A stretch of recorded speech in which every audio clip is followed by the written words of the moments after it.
मङ्गलं भगवान् वीरो मङ्गलं गौतमो गणी मङ्गलं कुन्दकुन्दार्यो जैनधर्मोऽस्तु मङ्गलं सर्वमङ्गल्यमङ्गल्यं सर्वकल्याणकारकं प्रधानं सर्वधर्माणां जैनं जयतु शासनं जैनं जयतु शासनं। જેને જોઈતા એને આપો જીનવાણી છે જોઈએ છે એક્સ્ટ્રા અત્યારે તો છે, પછી કોઈ આવે તો શેર કરી લેજો.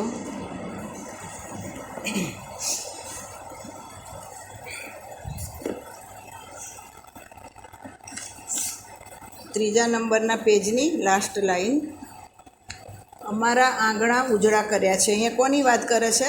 સિદ્ધ પરમેષ્ઠીની. પ્રભુ આપ પધારો ને પોતાની જ્ઞાન કળાની પ્રગટ દશામાં અનંત સિદ્ધોને સ્થાપે છે કે આવો પ્રભુ નિર્વિકલ્પ પર્યાયમાં પ્રગટ થાઓ, આવો પધારો.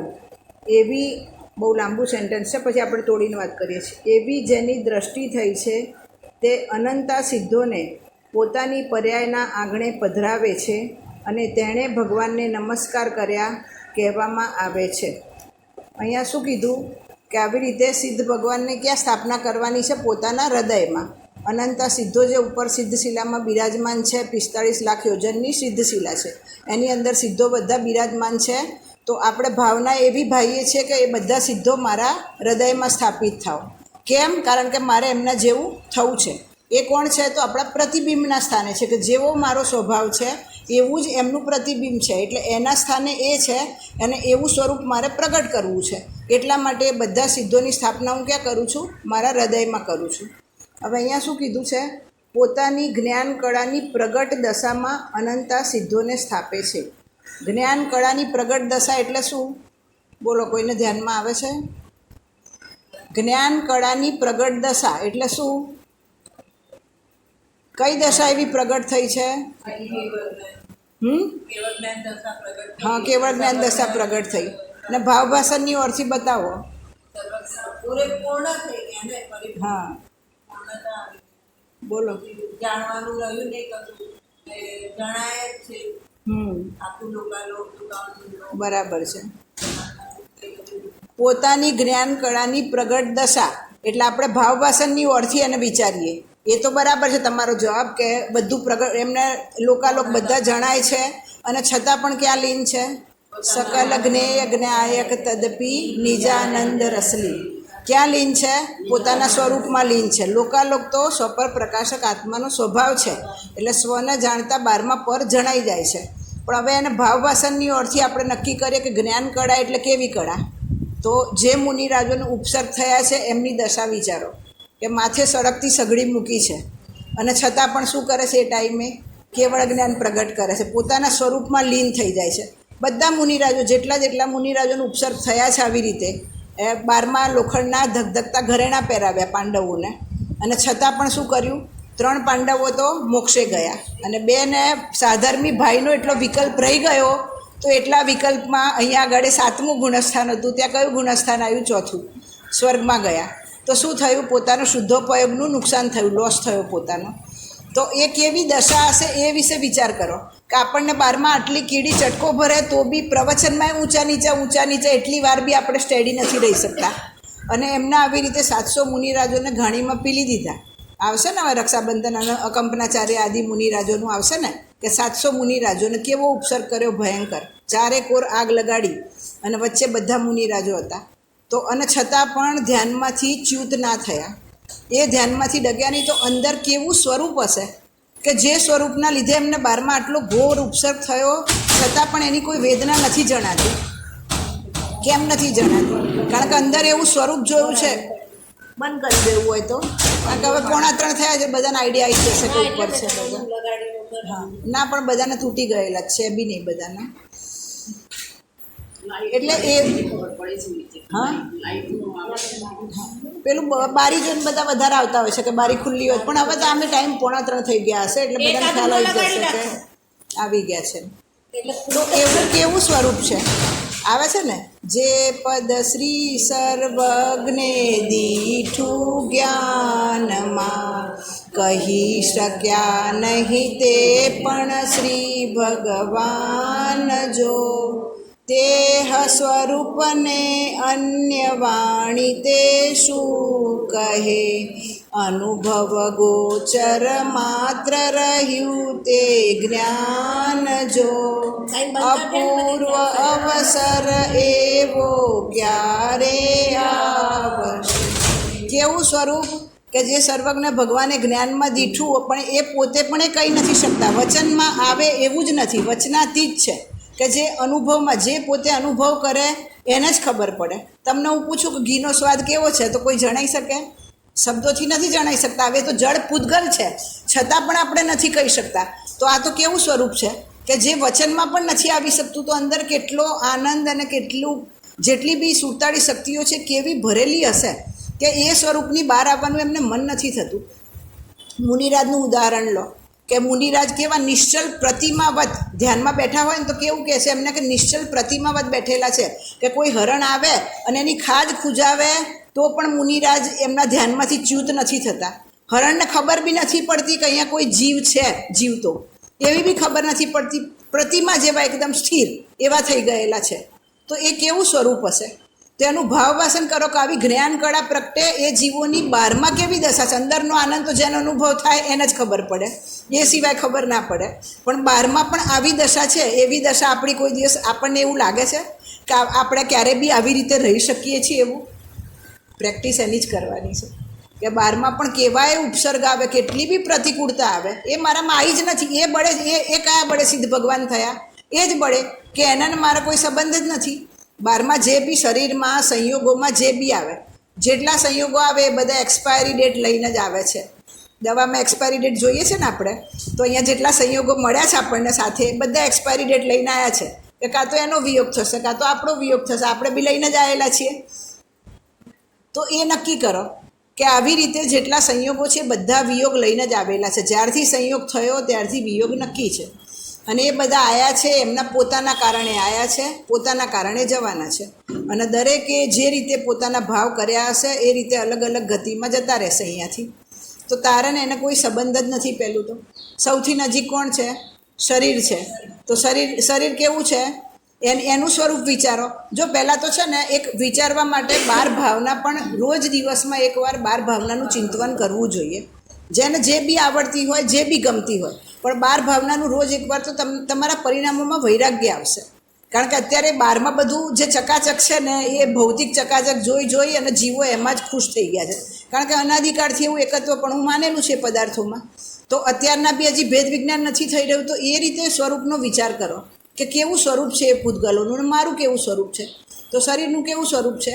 તો આમાં આવે છે મલમૂત્ર માસ કાગડા રાત દિન પડા ઉઠાના પડા તુજે નિત ધરના અબલિયા સિદ્ધ પરમેષ્ઠી તુમારા શરણા.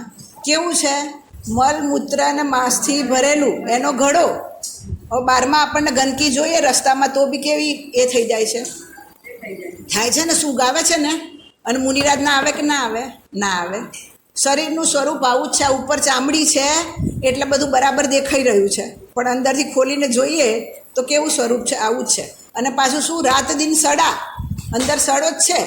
એકે એક રોગમાં 99 રોગ છે. પણ જ્યારે બહાર પ્રગટ થાય ત્યારે દેખાય કે આ બધા રોગ બહાર આવી ગયા છે. ના પ્રગટ થાય ત્યાં સુધી પણ અંદર તો છે જ આવા રોગો. તો શરીરનું સ્વરૂપ કેવું છે? આવું છે. અશુચિ છે એનું સ્વરૂપ. આશ્રવોનું સ્વરૂપ વિચારો. આવે છે ને અશુચિપણું વિપરીતતા એ આશ્રવો ના જાણીને વળી જાણીને દુઃખ કારણો એથી નિવર્તન જીવ કરે. આશ્રવનું સ્વરૂપ કેવું છે? જે રાગ ને દ્વેષના વિકારી ભાવો થઈ રહ્યા છે, શુભ આશ્રવ ને અશુભ આશ્રવ બંને લઈ લેવાના. તો એનું સ્વરૂપ કેવું છે?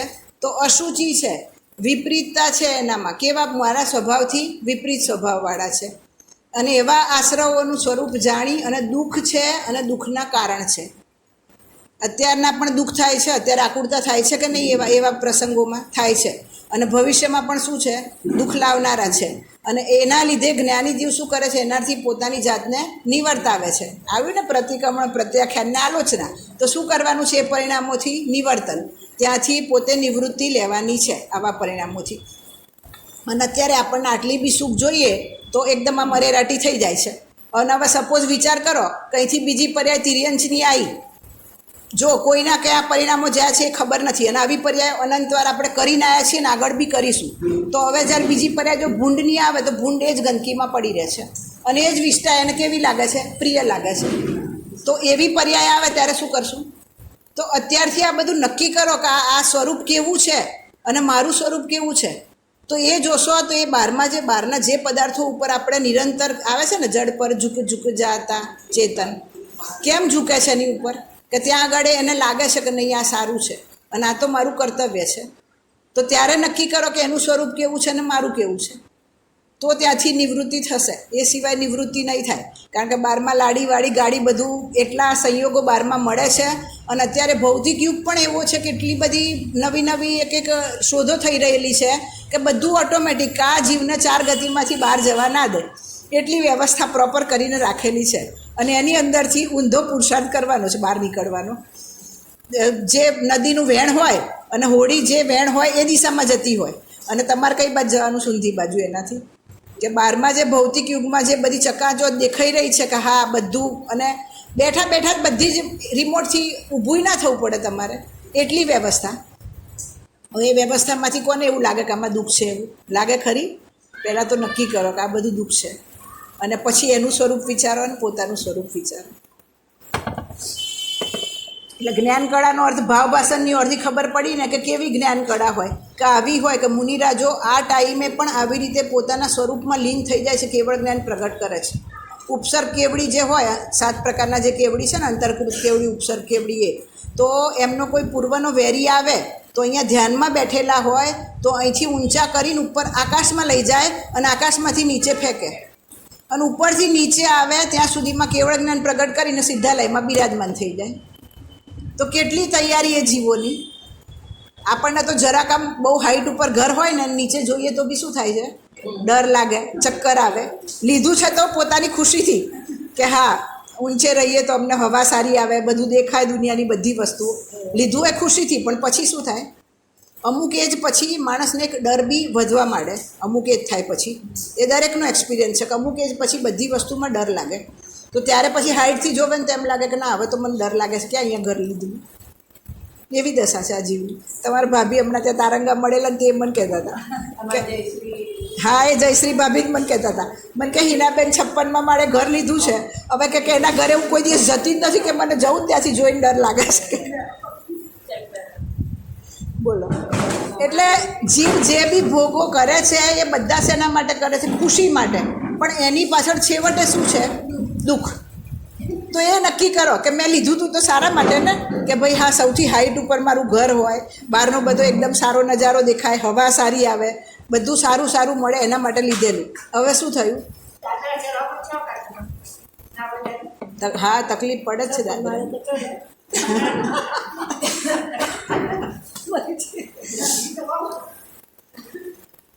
પણ એટલું હવે તો જો કે લિફ્ટ હોય છે, 2-3 લિફ્ટો હોય મોટા બિલ્ડિંગમાં, એટલે દાદરા ચડવાનો તો જલ્દી વારો ના આવે.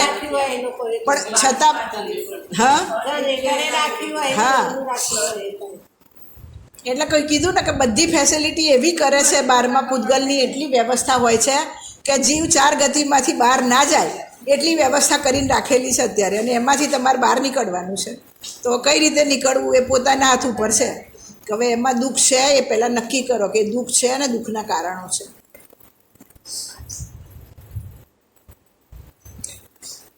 પોતાની જ્ઞાન કળામાં એટલે કે પ્રગટ દશામાં અનંત સિદ્ધોને સ્થાપે છે કે આવો પ્રભુ નિર્વિકલ્પ પર્યાયમાં પ્રગટ થાવ, આવો પધારો.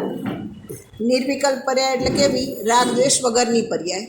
કારણ કે વિકલ્પના અમુક જગ્યાએ રાગ અર્થ પણ થતા હોય છે, પણ એને વિચારના અર્થમાં નથી લેવાનું. નિર્વિકલ્પ એટલે નિર્વિચાર નહીં, વિચાર જ્ઞાનની પર્યાય છે. એટલે છેલ્લે પણ જ્યારે આત્માનુભૂતિ થાય એના પહેલાં પણ આવી રીતે પોતાના આત્મા સંબંધી વિચારો તો ચાલવાના.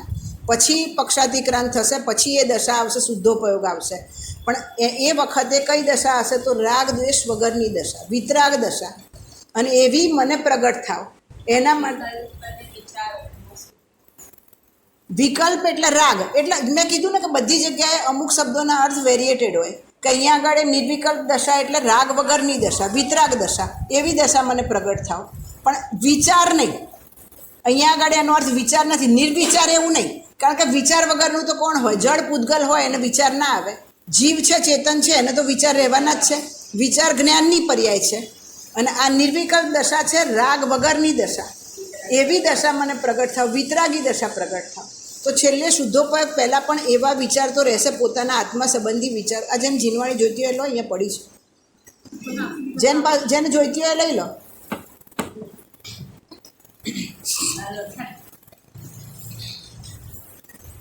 તો એવી રાગ વગરની જે દશા છે એ મને પ્રગટ થાવ, વિતરાગ દશા પ્રગટ થાવ. એના માટે હું અનંત સિદ્ધોને મારી પર્યાયમાં સ્થાપના કરું છું. આપણે આગળ ત્યાંથી ચાલુ આવે છે કે પર્યાયમાં અનંત સિદ્ધોને હેઠા ઉતાર્યા છે. તો કેમ ઉતાર્યા છે? તો આના માટે ઉતાર્યા છે કે આવી દશા મને પ્રગટ થાવ. એવી જેની દ્રષ્ટિ થઈ છે તે અનંતા સિદ્ધોને પોતાની પર્યાયના આંગણે પધરાવે છે અને તેણે ભગવાનને નમસ્કાર કર્યા કહેવામાં આવે છે. હવે આપણે રોજ નમસ્કાર કરી આવીએ છીએ ભગવાનને, તો કેવી રીતે કરીએ છીએ, એનું ફળ શું છે એ વિચારવાનું. એનો મતલબ એ નથી કે એ નથી કરવાનું, પણ સાચા નમસ્કાર કરવાની છે. કે સાચા નમસ્કાર માટે પુરુષાર્થ કરવાનો છે. મને કેવી રીતે આવા નમસ્કાર પ્રગટ થાય કે જેવા એમણે કરેલા છે, કે પોતાની દ્રષ્ટિ એટલે આવું તમને એ વસ્તુઓ તમને ગમે. પહેલાં તો અત્યારના જે પર પદાર્થોમાં કર્તવ્ય બુદ્ધિ છે, શેમાં? નિમિત્ત એટલે પરદ્રવ્ય. પછી રાગમાં જે મોહ રાગ દ્વેષના વિકારી ભાવો થઈ રહ્યા છે, તો એમાં આપણી કર્તવ્ય બુદ્ધિ લાગે છે આપણને કે નહીં, આ તો કરવા યોગ્ય જ છે ને. ઘરમાં બધું, ઘરનો હેડ જે હોય તો એને અમુક ટાઈમે એ ક્રોધ કરે બધાની ઉપર. કેમ કરે? કે ભાઈ ઘરની વ્યવસ્થા બધી જળવાઈ રહે, અનુશાસનમાં બધા લોકો રહે ઘરના, એના માટે. તો એને શું લાગે છે કે આ તો જરૂરી છે, આ તો ના કરવું તો મારા ઘરની આજે પ્રોપર બધા રહે નહીં આવી રીતે, એટલે એ તો મારે કરવું જોઈએ. કોઈ માતા છે, પોતાના માતાની ઓરથી વિચારે તો શું વિચારે? કે મારા બાળકો પ્રત્યે તો પ્રેમ હોય જ ને, રાગ હોય જ ને, તેમાં ખોટી શું વસ્તુ છે? તો એ ઓરથી વિચારે. તો એ નક્કી કરો કે આ બધા જે આપણા વિચારો છે બધા કેવા છે? તો મિથ્યા છે. અને ક્યાંય ને ક્યાંય આવા મિથ્યા વિચારોની ઠેસ પણ પહોંચે છે કે નહીં? એક છોકરો 4 વાર કીધેલું માને ને 5મી વાર ના માને તો શું થાય છે? કેટલી વેદના થાય છે, કેટલું દુઃખ થાય છે કે મેં જણ્યો છે, 9 મહિના રાખ્યો, આટલી હું હેરાન થઈ, નાનેથી મોટા કર્યા, ચાલતા શીખવાડ્યું, મોંમાં કોળિયા નાખ્યા, અને મારું કીધું નથી માનતો. તો કેટલી વેદના થાય. તો ત્યાં કર્તવ્ય બુદ્ધિ રાખી એટલે કે મેં મોટા કર્યા એમને, પહેલી તો ત્યાંથી જ કાઢી નાખો વાત. જે માતાઓ મૂકીને મરી જાય છે તે મોટા થાય છે કે નથી થતા? બધું શીખે છે કે નથી શીખતા? તો એમની પોતાની સ્વતંત્ર પર્યાયની યોગ્યતા પ્રમાણે એ જીવનું પરિણમન છે, અને એ રીતે એ બધું કરે છે. તો એમાં મારો કોઈ રોલ જ નથી. હા, હાજરી કહેવાય કે ભાઈ માતા હતી ત્યાં હાજર. જેમ રોટલી બનાવી તો કોણ હતું? બાઈ હતી. એમ એની માતા હતી. તો 12માં સંસ્કાર સારા હોય તો શું કોની પર શ્રેય મળે? કે ભાઈ માતાએ સંસ્કાર સારા આપ્યા છે, તો એટલું જ, એનાથી વધારે કશું નહીં. પણ ત્યારે પણ એ સંસ્કાર કોણે? એણે પોતે જ. 2 છોકરા હોય એમાં એક પ્રોપર સંસ્કારી હોય અને એક ના હોય, તો પછી ત્યારે માતા શું કરે છે? તો જો તારાથી થાય છે તો નક્કી કર કે કેમ ના થયું.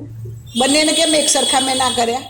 એક છોકરો ભણવામાં હોશિયાર હોય ને એક બીજો કશું ના ભણ્યો હોય, એક સારામાં સારી પોસ્ટ ઉપર હોય, એક કંઈ ના કમાય, તો કેમ આવું થયું?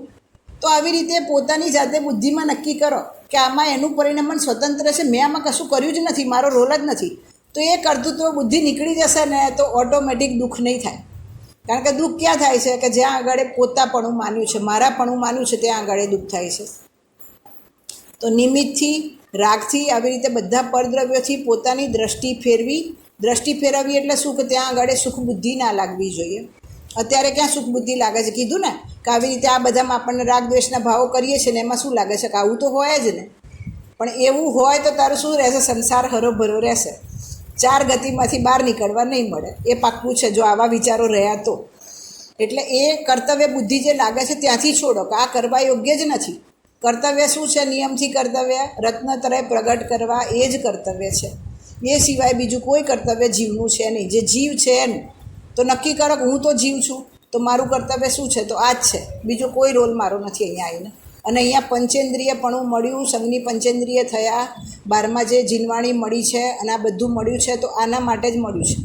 અને આ ઉપયોગ ના કર્યો તો બીજા ભાવમાં એ બધું નહીં મળે, છીનવાઈ જશે, બધી જ ઇન્દ્રિયો જતી રહેશે પછી. અને ઉત્તર ક્યાં જશે? નિગોદમાં જશે જીવ, ત્યાં પહોંચી જશે. કારણ કે જો આ કામ નથી કર્યું તો પછી તો છેલ્લે દશા એ જ આવવાની છે. એટલે એ પહેલાં ચેતી જવા જેવું છે. તે અનંતા સિદ્ધોને પોતાની પર્યાયના આંગણે પધરાવે છે અને તેણે ભગવાનને સાચા નમસ્કાર કર્યા એવું કહેવાય છે. 4 નંબરનું પાનું છે. આમ ને આમ નમો અર્યંતાણમ કર્યા કરે, પણ જેને નમે એ ચીજ શું છે? તું નમનાર તેમને કેવા ભાવથી આદર આપો છો? તારા ભાવમાં શું શુદ્ધતા આવી છે?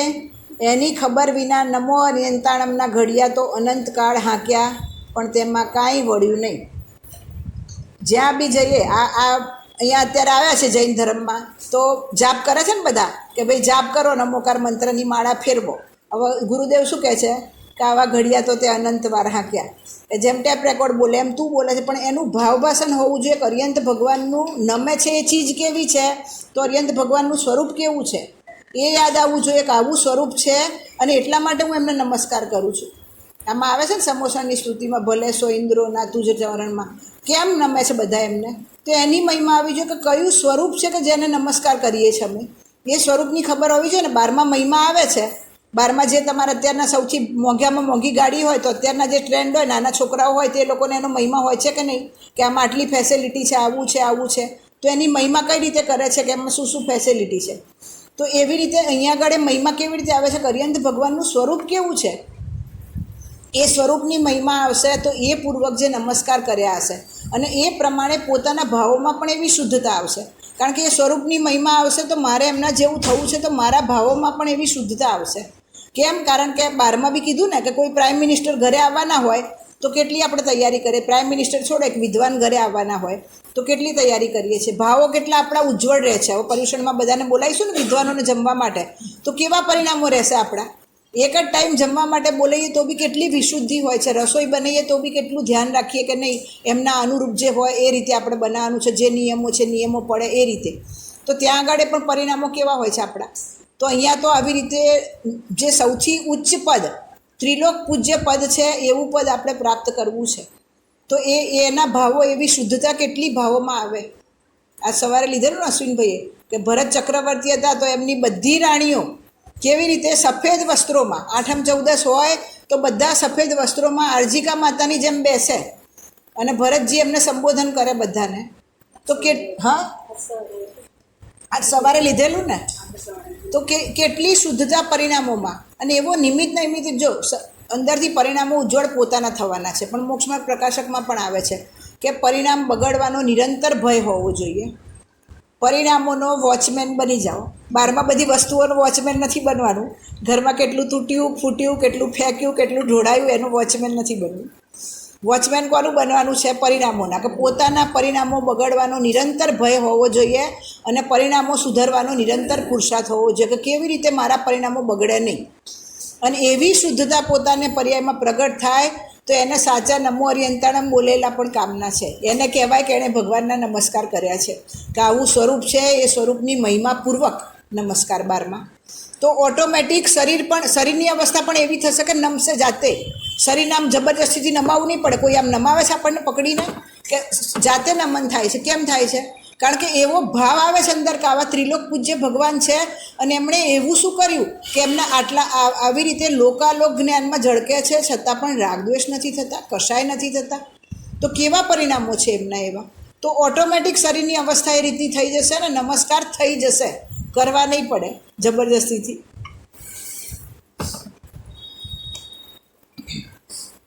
એટલે એ બંને કે નમે એ ચીજ શું છે, એનું ભાવભાષણ હોવું જોઈએ કે કેવા સ્વરૂપ છે ભગવાનનું અને કેમ હું એમને નમસ્કાર કરું છું અને નમનારને કેવા ભાવથી આદર આપે છે. તો એવા પરિણામોમાં તારી શુદ્ધતા થઈ છે કે નહીં. એ સિવાય જો નમો અર્યંતાણમ આવી રીતે અનંતકાળ સુધી બોલ્યા, કેટલી વાર આવી રીતે બેઠા આવીશું સાથે, પંચપૂતગલ પરાવર્તનમાં અનંતવાર આવી રીતે જોડે બેઠા આવીશું બધા. અને કેટલી વાર આવી રીતે સાથે સ્વાધ્યાય પણ કર્યો હશે, ઇન્ડિવિજ્યુઅલ પણ સ્વાધ્યાય કર્યો હશે, આ બધું જ કર્યું છે, કશું નથી કર્યું એવું તો છે જ નહીં. આ જીવે કોઈ ભાવ નથી કર્યા એવું નથી પંચ પરાવર્તનમાં, અને છતાં પણ એનું ફળ કેમ ના મળ્યું? કારણ કે જ્યાં જ્યાં ભૂલ રહી ગઈ તો હવે એ ભૂલ સુધારવાની છે કે ક્યાં ભૂલ કરી મેં, કે આવી રીતે બોલવા માટે તો બોલી ગયો, પણ એનું સ્વરૂપ કેવું છે? માળા ફેરવીએ તે વખતે હરિયન ભગવાનનું સ્વરૂપ યાદ આવવું જોઈએ કે કેવું સ્વરૂપ છે, પંચ પરમેષ્ઠીનું કેવું સ્વરૂપ છે, કેવી રીતે એ ત્રિલોક પૂજ્ય બન્યા છે. બારમાં બધાને પૂજ્ય બનવાનો તો ભાવ હોય છે કે મને કોઈ માનથી બોલાવે, રિસ્પેક્ટથી બોલાવે, બધાની વચ્ચે મારી કોઈ અલગ ઓળખાણ હોય, એવો ભાવ તો દરેક જીવને હોય. માન કશાયના રિલેટેડ એ ભાવ છે, એવો ભાવ છે. પણ અહીંયા તો બધી કશાય વગર ત્રિલોક પૂજ્ય બન્યા છે, અને આટલો પણ પરિગ્રહ નથી. જેટલા પરિગ્રહ આપણી પાસે છે એમાંથી મુનિરાજ પાસે એકે પરિગ્રહ છે નથી, અને છતાં પણ કેટલા સુખી છે? અનંત સુખી. અને હરિયન ભગવાનને અનંત ચતુષ્ટય પ્રગટ થઈ ગયા, અનંત દર્શન, અનંત જ્ઞાન, અનંત સુખ ને અનંત વીર્ય, ચારે ચતુષ્ટય પ્રગટ થયા. 4 ઘાતિયા કર્મોનો નાશ થયો અને 4 ચતુષ્ટય પ્રગટ થયા. તો એ બધી મારી મિલકત છે, અને એવી મિલકત પ્રગટ કરવા માટે હું અહીંયા આગળ દર્શન કરવા માટે મંદિરમાં આવ્યો છું. તો આવા દર્શન કરે તો એ સાચા દર્શન છે. પછી આપણી પાસે 10 મિનિટ છે શિડ્યુલમાં, અને હવે પૂજા કરવી છે, દર્શને કરવા છે, તો એ ભાવ ભાષણમાં બધી ગરબડી થશે. જેટલો ટાઈમ છે એમાં જેટલું વિચારી શકો છો એટલું વિચારીને એટલું કામ કરો. પૂજા કરવી જોઈએ એવું નથી કે ના કરવી જોઈએ, પણ કોઈ વાર લેટ થઈ ગયું છે તો પછી 5 મિનિટની પૂજા પતાવી અને ધડાધડ પછી હું ત્યાંથી નીકળી જાઉં એવો આગ્રહ નહીં રાખો. તમે નમોકાર મંત્ર બોલો છો તો એના સ્વરૂપ ઉપર વિચાર કરો. 10 મિનિટ જ છે આપણી પાસે, તો એના સ્વરૂપ ઉપર વિચાર કરો. એ પણ એક જાતના અર્યંતના નમસ્કાર જ છે. આમાં આવે છે ને કે અર્યંતાદિકને આકારનું અવલોકન કરવું, એમની સ્તુતિ કરવી, એમના જે ગુણો છે એનું ચિંતન કરવું, એ બધું શું આવે? નમસ્કારના અંતર્ગત આવે. તમે કોઈ બી રીતે નમસ્કાર કરો અથવા પૂજા કરો છો તેને ભાવભાષણની ઓરથી વિચારો કે જેટલી બી પૂજાઓ તમે જે પૂજાઓ કરો અત્યારે બધામાં અધ્યાત્મ ભરેલું હશે, તો એની અર્થથી વિચારો કે આમાં શું કહેવા માગે છે. એના અર્થથી વિચાર કરીને એ રીતે તમે એક અર્ઘ ચડાવો તો પણ એનો અર્થ વિચારો. ઉપર નંદીશ્વર દીપમાં જઈએ આપણે તો બોલીએ ને, યહ અર્ઘ કિયો નિજ હેત તુમકો અર્પત હો, ધ્યાનત કીનો શિવ ખે. જીનવાણી છે આમાં, જીનવાણી છે. નંદીશ્વર શ્રીજીન ધામ 52 પૂજ કરો, વસુદિન પ્રતિમા અભિરામ આનંદ ભાવ ધરો. શું અર્થ થયો? યહ અર્ઘ કિયો નિજ હેત. કોના માટે અર્ઘ આપ્યો? મારા પોતાના હેતુ માટે. ધ્યાનત કીનો શિવખેત. ધ્યાનત એટલે ધ્યાનતરાયજી જે કવિ છે એમણે લખ્યું છે, તો એમણે શું કીધું? ધ્યાનત કીજો શિવખેત. શિવખેત એટલે ત્યાં આગળ જે મોક્ષ છે, જ્યાં આગળ સિદ્ધાલય છે, ત્યાં આગળ મેં મારું બુકિંગ કરાયું છે. એ જગ્યાએ મેં મારી જગ્યા નક્કી કરી છે, રિઝર્વેશન કર્યું છે કે હું ત્યાં આગળ જઈશ. અને પછી નંદીશ્વરના એ રીતે ભાવ કે નંદીશ્વર શ્રીજીન ધામ. તો આવી રીતે એક એક અર્ઘ જે બોલો એના ભાવભાષણપૂર્વક બોલો. એ ત્યાં મારું કે મેં મારી જગ્યા ત્યાં બુક કરાવી, એના માટે હું અહીંયા આગળ આવ્યો છું. એનો અહોભાવ મને આવે છે કે હું પણ સિદ્ધ શિલામાં બિરાજમાન થઈશ, એના માટે મેં આ અર્ઘ બોલ્યો છે. અને જગતના જેટલા બી અમૂલ્ય દ્રવ્યો છે એ બધાની કોઈ વેલ્યુ નથી તમારી આગળ, એટલા માટે એ બધા અહીંયા સમર્પિત કરવા આવ્યો છું. તો આવી રીતે જેટલી બી પૂજા કરો, બધી પૂજાઓને ભાવભાષણની ઓરથી કરો. ભલે તમારી પાસે ટાઈમ વધારે નથી તો તમે 2-4 અર્ઘ જ બોલો, પણ એને બી ભાવભાષણની ઓરથી વિચારો. આવી રીતે બધામાં ભાવ ભરેલા છે, પણ ભાવ કાઢતા આવડવા જોઈએ કે કેવી રીતે એનો અર્થ સમજમાં આવવો જોઈએ કે આમાં શું અર્થ કહેવા માગે છે. પોતાની પર્યાયમાં બધું એ ભૂલીને સિદ્ધોને યાદ કર્યા છે. બધું એટલે 12માં આપણને જેની જેની મહિમા આવી રહી છે એ બધું ગણી લેવાનું કે બધાને ભૂલી ગયા છે અને એક સિદ્ધ ભગવાનને જ યાદ કર્યા છે. જાણે એકલા સિદ્ધો જ નજરમાં તરતા હોય. 12માં શું શું તરે છે નજરમાં આપણને? એ વિચારી લેવાનું કે જ્યાં આગળ એકત્વ કર્યું છે એ બધી વસ્તુઓ સપનામાં યાદ આવે છે ને. સપનામાં બી આ જીવને ચેન નથી, ત્યાં આગળ પણ આ બધું જ આવે છે યાદ એની મગજમાં. હા, બધી જ જગ્યાએ. અહીંયા મંદિરમાં બી ઘણી વાર આવે તો ના વિચારવા જેવા વિચારો અહીંયા ભગવાનની સામે બી આવી જાય છે. તો શું કરવું એ પરિણામોને રોકવા માટે? તો નિરંતર પરિણામ બગડવાનો ડર રાખવો કે મારા પરિણામો અહીંયા આ ક્ષેત્રમાં તો આવા થવા જ ના જોઈએ. છે ને, અન્ય ક્ષેત્રે કૃતમ પાપમ ધર્મક્ષેત્રે વિનશ્યતિ, ધર્મક્ષેત્રે કૃતમ પાપમ વજ્રલેપો ભવિષ્યતિ. ધર્મક્ષેત્રમાં જે અન્ય ક્ષેત્રમાં પાપ કર્યા છે એને તો ધર્મક્ષેત્રમાં ધોવા આવ્યો છે, અને ધર્મક્ષેત્રમાં જે પાપ કરશે તો ભવિષ્યમાં વજ્રલેપ જેવા કે ક્યારે બી નીકળી ના શકે એવા પાપો બાંધી રહ્યો છે જીવ. તો એ તો નિરંતર ધ્યાન હોવું જોઈએ આપણું કે અહીંયા કયા ક્ષેત્રમાં બેઠેલા છીએ અને આપણા કેવા પરિણામો થયેલા છે. અને કારણ વગરનું કંઈ બી આપણે વાતચીત કરતા હોઈએ, બીજી સંસારના પ્રયોજનની વાતચીત હોય તો મંદિરમાં એવોઇડ કરવી જોઈએ કે એ વસ્તુઓ મંદિરની બહાર નીકળીને. અને બીજું એક એ વસ્તુ બી છે, ઘરેથી તમે નક્કી કરીને આવ્યા કે આજે આને મળવાનું છે કે આને કંઈ આપવાનું છે કે કંઈક છે, તો તમે દર્શન કરતાં પણ તમારો વિકલ્પ ક્યાં રહેશે ત્યાં? હા, કે પેલી વ્યક્તિ બેઠી છે કે નહીં, હું દર્શન કરું ત્યાં સુધી જતી રહેશે કે શું થશે? તે દર્શન કેટલા થયા કે કેટલું ધ્યાન આવ્યું? ઉપયોગ તરત જ ઉપયોગ કેવો છે? ચંચળ છે. એક સમયમાં એક જ જ્ઞેયમાં ઉપયોગ જીવનો લાગે છે, તો અહીંયા નહીં હોય તો ત્યાં હશે, તો ધ્યાન તમારું રહેતું જ નથી. તો પહેલાં નિશ્ચય શેના માટે બોલેલા મંદિરમાં આવી? સર્વ સાંસારિક કાર્યોનો નિષેધ. તો બને ત્યાં સુધી મંદિરને એ બધી આદાન પ્રદાન કરવાનું ક્ષેત્ર નહીં બનાવવાનું, કે આ બધા કામો બીજે બહાર જ્યાં બી તમારે ફોન કરીને મળી લેવાનું, કહી દેવાનું કે ભાઈ અહીંયા મને મળો, હું આપી દઉં છું તમને જે વસ્તુ આપવી લેવી હોય. મંદિરની બહાર પતાવી દો. એટલીસ્ટ તમારા વિકલ્પો મંદિરમાં જઈને તો આ ના હોવા જોઈએ આવા, કે જે કંઈ કામ લઈને આવ્યા છો એનું. કારણ કે હજી જીવ આવો અજ્ઞાની છે ને, તો એને બહારના કામની મહિમા વધારે છે. અને એટલે ત્યાં આવે તો બી એને ભગવાનના ધ્યાન કરતાં વધારે ધ્યાન જે કામ લઈને આવ્યો છે એનું રહેશે. તો એટલા માટે એ વસ્તુઓથી બચો કે આ અહીંયા ગળે નથી કરવી. બહાર જ્યાં બી થાય ત્યાં પતાવી દે એ કામ તમારું. રાગ અલ્પજ્ઞતાને નિમિત્ત કોઈ નમવા જેવી ચીજ ન હોય. નમવા લાયક તો જાણે અનંત સિદ્ધોના ટોળા એવી સિદ્ધની પર્યાય જ હોય. એમ જેને અંતરદ્રષ્ટિ થઈ છે તે અનંતા સિદ્ધોને પોતાના જ્ઞાનમાં પધરાવે છે પ્રભુ. શું કીધું? રાગ, અલ્પજ્ઞતા. 12માં જે આજે લીધું ને સવારે અશ્વિનભાઈએ, કે કંઈ આવડે નહીં, કોઈ પૂછે ને કંઈ ના આવડે, અથવા તો કોઈને યાદ નથી રહેતું, તો એને કેવું અંદર દિનહીનપણું લાગે છે કે હા મને યાદ નથી રહેતું. અને જેને યાદ વધારે રહે છે એને એનું અભિમાન આવે છે કે મને બહુ યાદ રહે છે. હા, એને અભિમાન થાય કે મને બહુ યાદ રહે છે. તો હવે ત્યારે એ વિચાર કરવો કે મારો તો કેવો, જેને વધારે યાદ રહે છે એને શું વિચાર કરવો કે મારો તો આવી રીતે સર્વજ્ઞ ભગવાન જેવો સ્વભાવ છે કે 3 કાળ ને 3 લોકનું બધા પદાર્થોનું મને જ્ઞાન થાય, અવિભાગ પ્રતિષેધ સહિત, એવો મારો સ્વભાવ છે. અને અત્યારે તો મારું કેટલું જ્ઞાન છે. જ્યારે 3 જ્ઞાનના ધારી મતિ શ્રુત નવધિ 3 જ્ઞાનના ધારી ગણધરદેવ પણ શું કહે છે કે ભગવાનની આગળ, કેવળ જ્ઞાનીની આગળ તો અમારું જ્ઞાન સમુદ્રમાં બિંદુ જેવું છે. તો પછી આપણા જ્ઞાનની શું ઓકાત રહી? કંઈ નહીં. તો જેને અભિમાન થતું હોય તેણે મહિમા આવતો એ વસ્તુનો તો એ વિચારવું કે ભગવાનનું તો કેવું જ્ઞાન છે, એમાં તો મારું તો કશું જ્ઞાન નથી. અને જેને દિનહીનપણું લાગતું હોય કે મને નથી યાદ રહેતું, તેણે એ વિચારવું કે મારો તો આવો સર્વજ્ઞ સ્વભાવ છે ને, તો એ સ્વભાવને ભૂલ્યો છું એટલે પર્યાયમાં આવી દીનતાહીનતા મને લાગી રહી છે. તો એ સ્વભાવને યાદ કરીશ તો ઓટોમેટિક પર્યાયમાં પરિપૂર્ણ સ્વરૂપ પ્રગટ થશે. તો જે બી પરિણામો આવ્યા છે એને નિપટવાના બધા જ રસ્તા છે, અસ્થિથી નાસ્તિથી બંને રીતે. પણ એ આપણને આવડવું જોઈએ કે ત્યારે કેવા પરિણામો કરીને હું ત્યાંથી દૂર ખસું. કેવી દીનતાહીનતા મારો સ્વભાવ જ નથી. મારો તો શક્તિ અપેક્ષા તો હું તો ભગવાન જેવો પરિપૂર્ણ છું, તો હું કેમ પોતાના આવો દિનહીન માનું છું? અને જેને ક્ષયક્ષમ જ્ઞાન છે એને પણ કાલે એક શરીરની એવી દશા થઈ જશે તો એ બી ભૂલી જશે.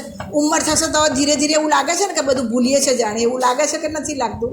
લાગે છે. તો એ તો એનું સ્વરૂપ છે. ક્ષયોક્ષમ જ્ઞાન જે છે એનું સ્વરૂપ કેવું છે? તો આવું જ છે. એ નક્કી કરો પર્યાયમાં કે આ કોનું સ્વરૂપ હતું? કર્મના ઉદયનું. ક્ષયોક્ષમ જ્ઞાન એટલે શું છે? કર્મનો ઉદય. તો એ કોનું સ્વરૂપ હતું? કર્મનું સ્વરૂપ હતું. કર્મનો રસ હતો. અને મારો રસ તો કેવો છે? તો લોકાલોકને જાણે એવો મારો રસ છે, મારો આ સ્વરૂપ જ નથી. તો આવી રીતે જ્યાં આગળથી ખસવાનું છે ત્યાં આગળ આવી રીતે પોતાની બુદ્ધિમાં નક્કી કરીને ખસો ત્યાંથી, જેને જે પરિણામો આવતા એ રીતે.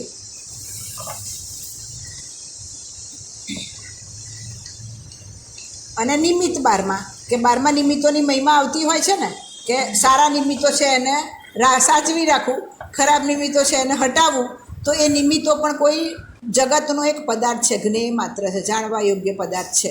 અને એનું કેટલું રોલ છે? નિમિત્ત એટલે શું? અકિંચિત કર, કે એની માત્ર હાજરી જ છે, એ સિવાય એનો કોઈ રોલ નથી.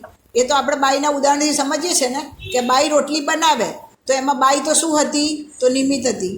એની ફક્ત હાજરી હતી કે અહીંયા આગળ ઘરમાં 2-3 વહુઓ હોય તો ભાઈ કોણે રોટલી બનાવી? તો આ વહુએ બનાવી. એટલું જ્ઞાન કરાવવા, નિમિત્તનું જ્ઞાન કરાવવા માટે જણાવવામાં આવે કે આણે બનાવી. પણ ખરેખર રોટલીની આદિ મધ્ય અને અંતમાં કોણ છે? તો ઘઉંનો લોટ. અને જો બાઈ રોટલી બનાવે તો બાઈને પણ રોટલી રૂપ પરિણમવું પડે. તો બાઈ પછી રહે ખરી? ના રહે. 2 દ્રવ્યનો નાશ થાય, 1 દ્રવ્યનો નાશ થાય ત્યારે એને એ બીજામાં ભળી જાય. તો એવી વ્યવસ્થા છે નથી.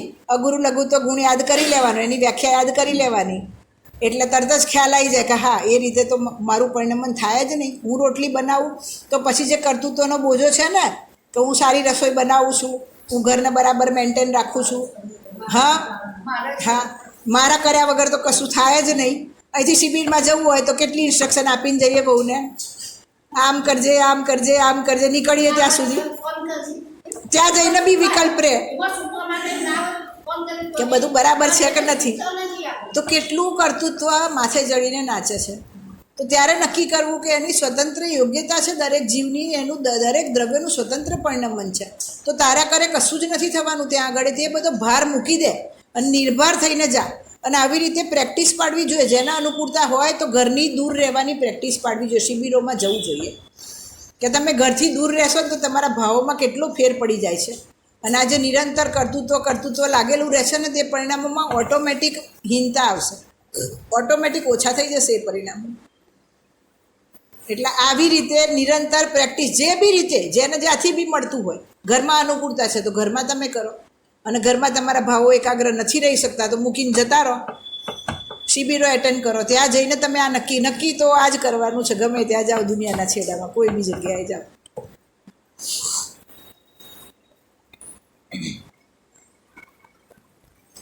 રાગ અલ્પજ્ઞતાને નિમિત્ત કોઈ નમવા જેવી ચીજ ન હોય ને નમવા લાયક તો જાણે અનંતા સિદ્ધોના ટોળા એવી સિદ્ધની પર્યાય જ હોય.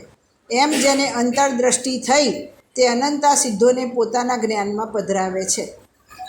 એકવાર પોતાની કલ્પનામાં, ઇમેજિનમાં વિચાર કરો આવી રીતે કે અત્યારે વિદેહ ક્ષેત્રમાં સાક્ષાત 20 તીર્થંકર બિરાજમાન છે, અથવા ભગવાનના સમોસરણમાં કેટલા કેવળ જ્ઞાનીઓ હશે, કેટલા મુનિરાજો હશે, કેટલી આર્જિકા માતાઓ હશે. તો કેવું દ્રશ્ય કેવું હશે? એકવાર એટલું વિચાર કરો તો બી મનમાં કેવા પરિણામો થાય છે આપણા, કે આટલા બધા સિદ્ધો, અહીંયા જેમ કીધું ને સિદ્ધોના ટોળા, એમ ત્યાં આગળ બી બધા સિદ્ધ થવાની તૈયારીમાં છે. એવા જીવોના ટોળા ત્યાં આગળ છે. ઓછામાં ઓછા 20 તીર્થંકર અને વધારેમાં વધારે 170 એટલા તીર્થંકરો ત્યાં આગળ કાયમ માટે હોય છે વિદેહ ક્ષેત્રમાં. તો ત્યાં કેવું હશે ત્યાંનું વાતાવરણ, કે જ્યાં આગળ આ જ વાત, બીજી કોઈ વાત જ નહીં. તો એવી રીતે મહિમા લાવો એ વસ્તુઓની, અહોભાવ કરો એ વસ્તુઓનો, કે કેવું ત્યાં આગળ વાતાવરણ હશે. અને અહીંયા આપણે કેવું વાતાવરણ છે.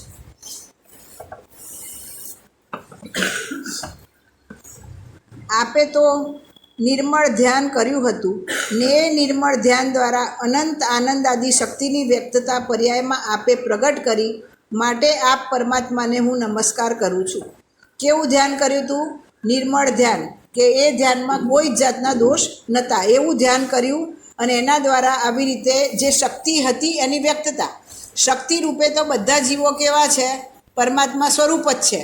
પણ એ શક્તિની પર્યાયમાં પ્રગટતા થવી એને શું કહેવાય? શક્તિની વ્યક્તતા કહેવાય. કે અત્યારે જે આપણી એક સમયની પર્યાય છે, કે જે પર્યાયમાં આવી રીતે રાગ દ્વેષના ભાવો છે, અલ્પજ્ઞતા છે, નિમિત્તની મહિમા છે, તો એ પર્યાયમાં આવી રીતે શક્તિની દ્રષ્ટિ કરી કે હું તો આવો મહિમાવાન પદાર્થ છું, તો એની શક્તિની શું થઈ? વ્યક્તતા થઈ. પર્યાયમાં પણ એ શક્તિ પ્રગટ થઈ ગઈ.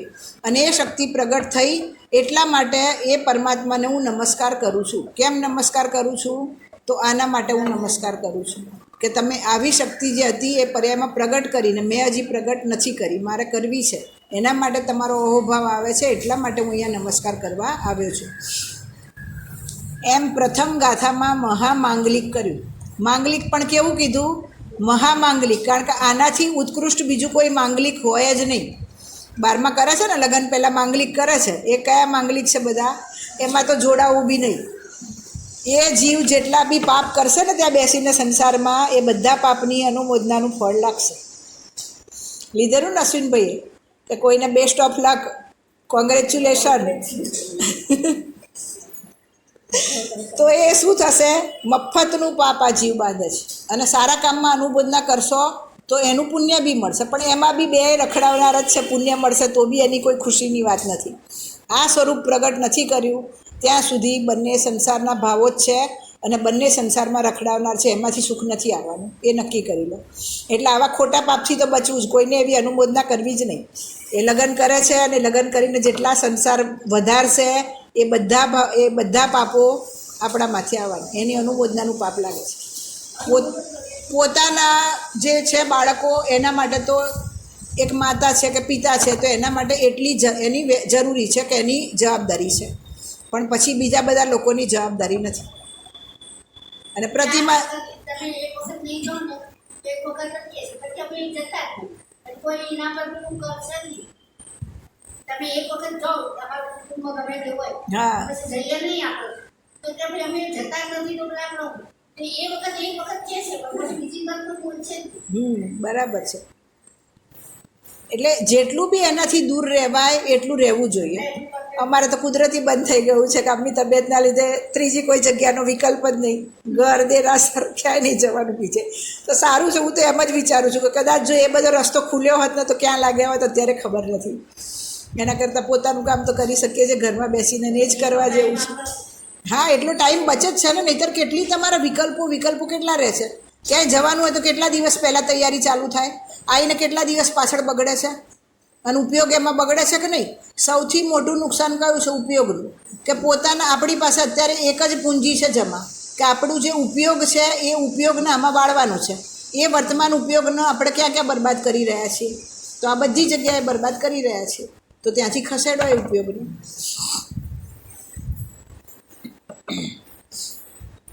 અને આમાં ધવલામાં તો આખું એનું જે સ્ટાર્ટિંગ છે ને એમાં ચોખ્ખું લખેલું કે જીવ માત્ર મંગલ છે.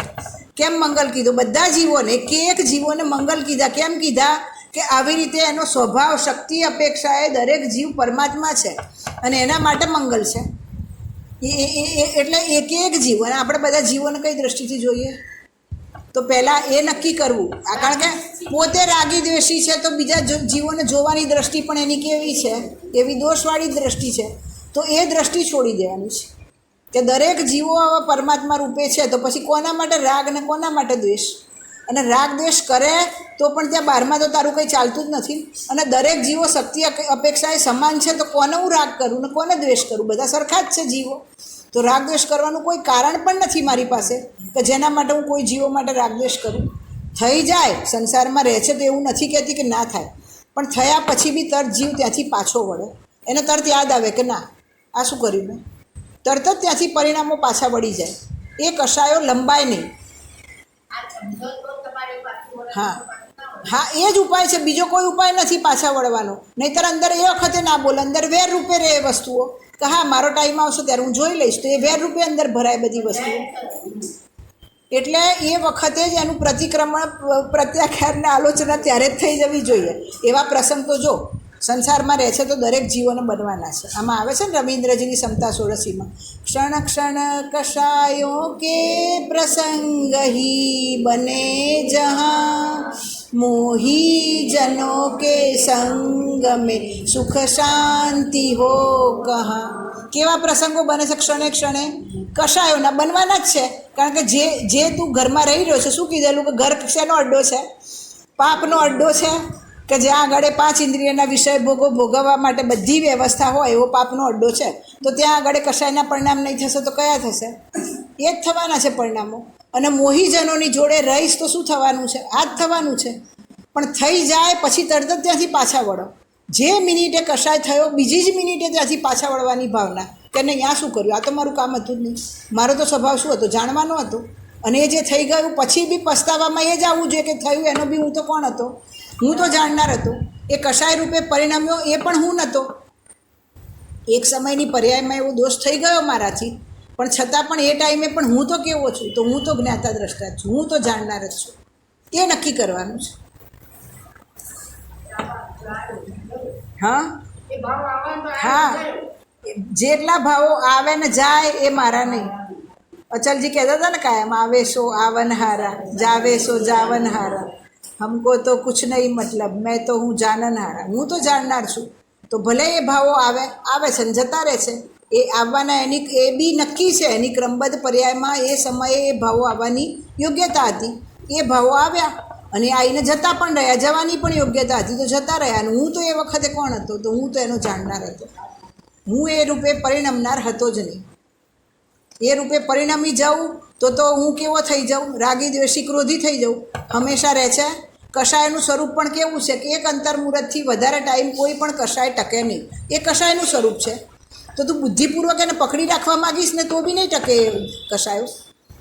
અને એ વખતે પણ હું તો કેવો છું તો જાણનાર છું. એ ઉપર એ બધા ભાવો કેવા છે તો ઉપર તરે છે. 14મી ગાથામાં આવે છે ને અબદ્ધ, સ્પષ્ટ, અનન્ય, એ વિશેષણોમાં બધું આવે છે કે એ બધા ભાવો કેવા હતા તો ઉપર તરનારા હતા.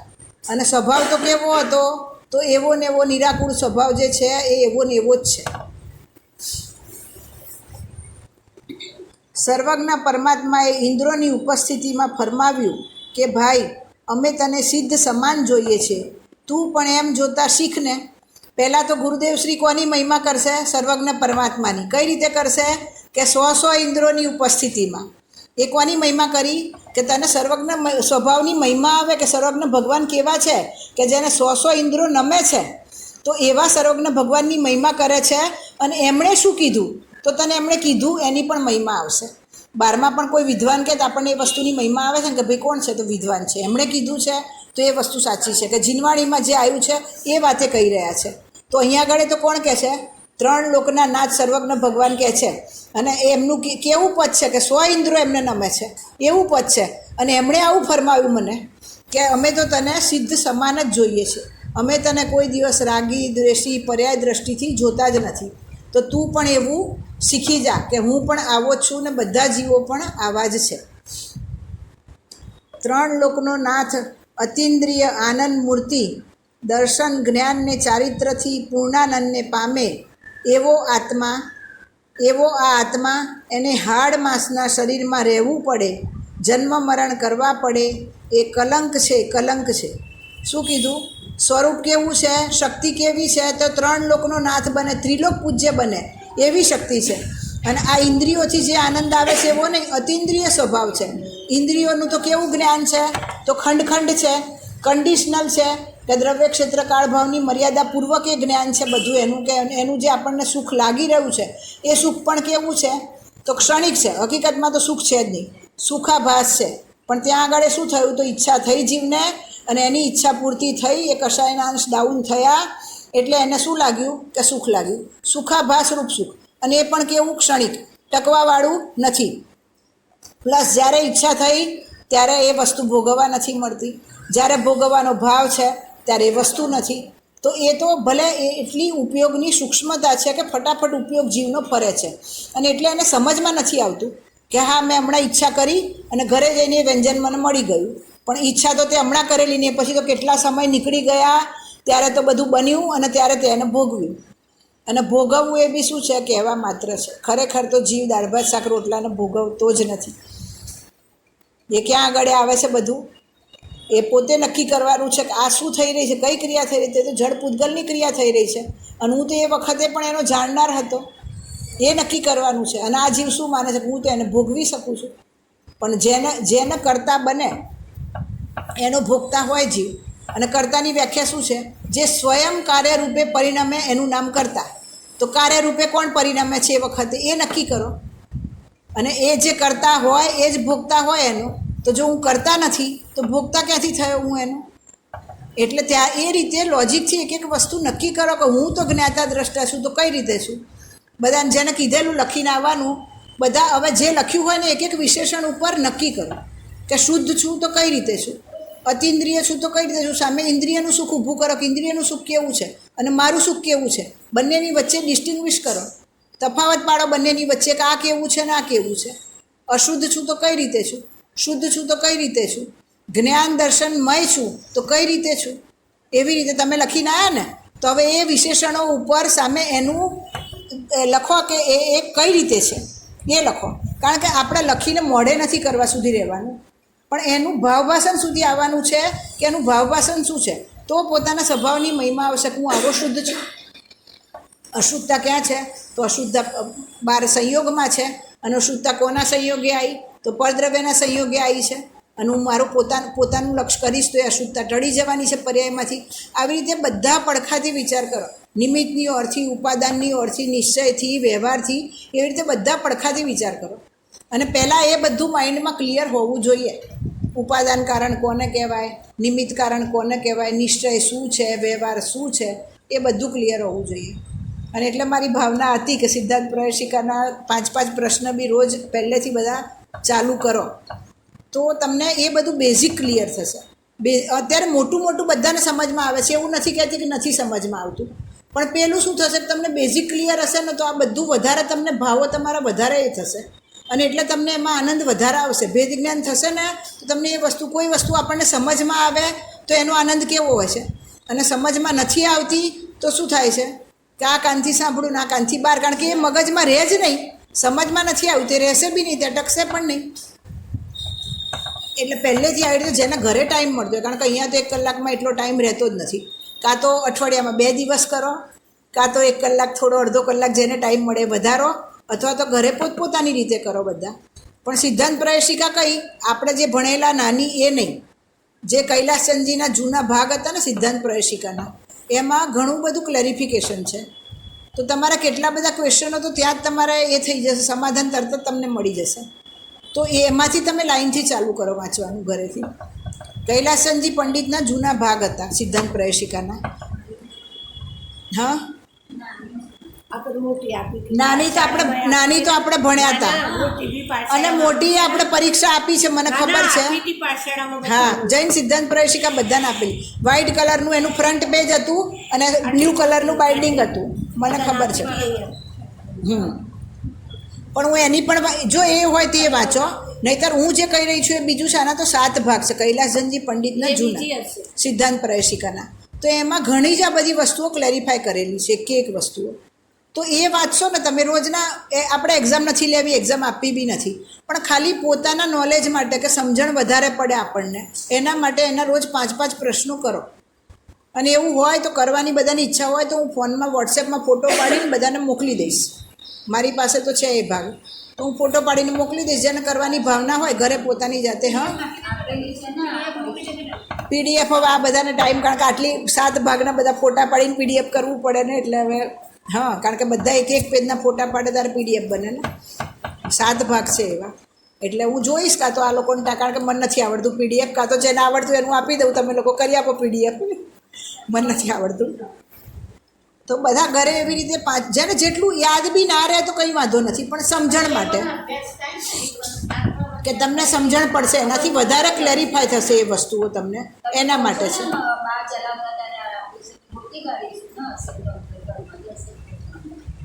એ તો છે જ, એ તો બધાની પાસે હશે જ. નાની બી છે, નાની તો હું વચ્ચે 2 વાર લઈ આવી, અને મોટી પણ છે, જાડી મોટી પણ છે. પણ આ જે 7 ભાગ છે ને એમાં બધું બહુ જ ક્લેરિફિકેશન છે. હા, તો એ કરો જેને જે અનુકૂળતા હોય, પણ વાંચશો ને તો સમજણ પડશે. અને નહીં સમજણ પડે તો પ્રશ્ન ઉઠશે, તો પ્રશ્ન દ્વારા એનું સમાધાન થશે કે ભાઈ આ મને નથી ખબર પડતી.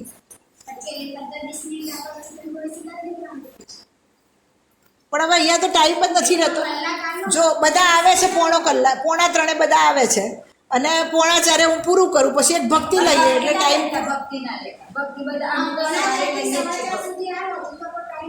હા, તો એ લઈએ, વાંધો નથી.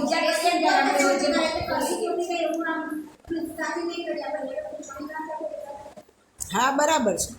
એટલે તો મારો આગ્રહ હોય છે કે અહીંયા આગળ જેટલું કરશો ને એટલું ઘરે નહીં થાય. જે પોતે જેને ખટક થઈ છે ને એ પોતે કરી લેશે ઘરે. અને ખટક થઈ બી હોય તો ઘરનો માહોલ એવો છે કે એટલો ટાઈમ ના કાઢી શકો, બધી અનુકૂળતા હોય. હા, તમારે બધાને તો બહુ છે એટલે એ વિચારવાનું જ નહીં, ટાઈમ મળે છે. ટાઈમ તો લઈ તો કરીએ, પણ આ નાના લોકો માટે પ્રોબ્લેમ હોય કે ભાઈ ઘરની જવાબદારી લઈને. હા, હા,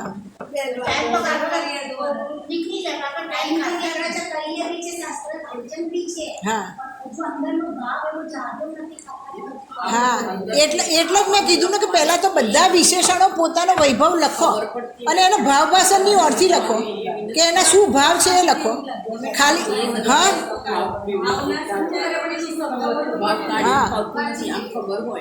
જો હા તો ભાવ કાઢતા ના આવડે તો આપણે અહીંયા લઈશું, પણ બધા પહેલાં એક એક સામે જગ્યા રાખો. શુદ્ધ લખો, સામે જગ્યા રાખો કે શુદ્ધનો ભાવ શું છે. 4-5 લીટી છોડી દો, કારણ કે બધી ગાથામાં એનો ભાવ અલગ અલગ આવશે. એવું બી નથી કે એક જ ભાવ આવશે. તો આપણને આ જે છે ને જિનેન્દ્ર વર્ણીનો સિદ્ધાંત કોશ એની અંદર છે આ બધું.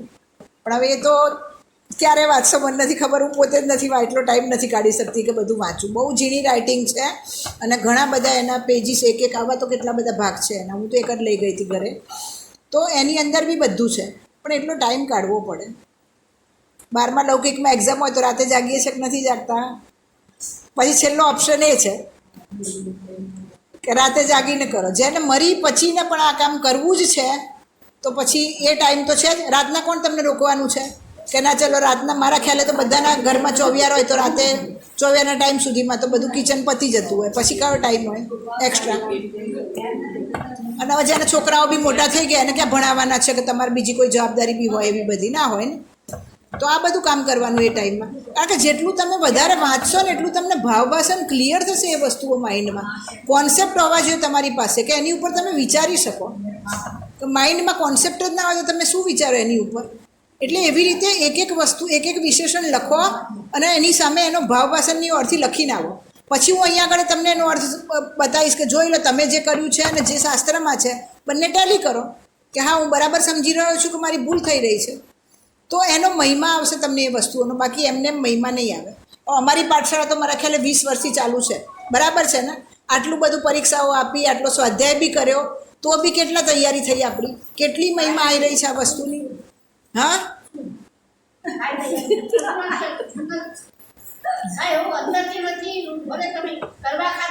જો હા પોતાના ભાવો દરેકે જે છે એ સાચું અહીંયા આગળ તો કહી જ દેવું જોઈએ સાચું. હા મને નથી થતું, હજી પણ એવા પરિણામ નથી આવી રહ્યા. અને આવો તો અને જો અનંતકાળ હા સાચું છે એ વસ્તુ કે પોતાની જે અંતર જે છે એ બહાર કહી દેવું જોઈએ કે હા હજી એવા પરિણામ નથી થઈ રહ્યા. તો અનંતકાળના ઘૂંટ્યા છે જે ઊંધા મિથ્યાત્વના ઘડિયા એને કાઢવા માટે ટાઈમ જોઈશે કે નહીં જોઈએ? તો એવી રુચિ કેમ જાગૃત થાય એના માટે હવે પુરુષાર્થ.